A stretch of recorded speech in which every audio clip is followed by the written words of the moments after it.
Chara tâm van kana panin kar kalhan liu chara aba raham bantugi vulei hoi kom lot iken sual hi apoi shin santo man se lo pathia nei chit lai ka pha ka tak sa chu har man se ka tharau ai lo ko mo nang ma o ka thei chung lung lo na in ka khat e ka nun na lam thua na nang ma o thei hi ka tu pi hi valei hoi ko u le nau nu pa ka ngai lo song na apoi lo nang ma he chung khai lo na ting ko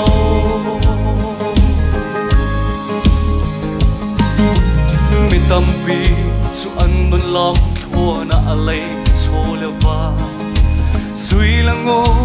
lom na in chan an han liu chana sim han se lo kai lom na thil chu hi asi ka do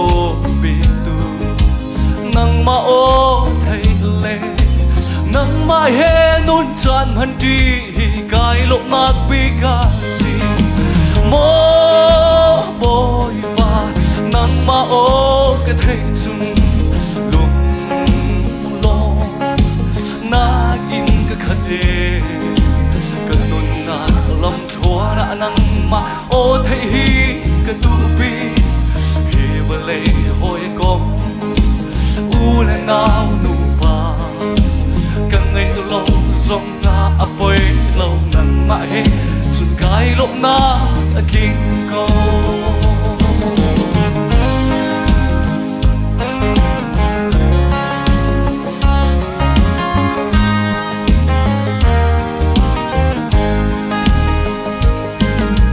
achana chun me phe pathum bangin chung arfi zo lo in volei ka zo cha ka lu lo na ding a ka lut i ka ka lo na ding hu na ka ka to man se chung arfi na ka ka ta lo na ka chua pi tha ni lom ding nga na ka shuai than ko mo boy pa nang ma o ka thei chung lung lo na in ka khat e na lòng thua na nang ma o thei hi ka tu pi hi valei hoi kom u le na nu pa ka ngai lo song na apoi lo nang ma he chun kai lo na king ko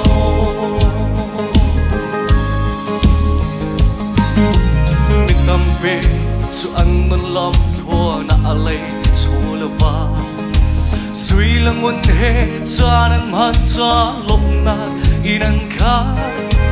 sim han se lo kai lom na thil chu hi asi a ka do bi tu nang ma o thei le nang ma he nun chan han ti kai lop na pi ka si mo boy pa nang ma o ka thei chung lung lo na in ka khat e ka nun na lòng thua na nang ma o thei hi ka tu pi hi valei hoi kom u le na nu pa ka ngai lo song na apoi lo nang ma he chu kai lo na king ko hi valei hoi kom u le nau nu pa ka ngai lo song na apoi lo nang ma he chu kai lo na king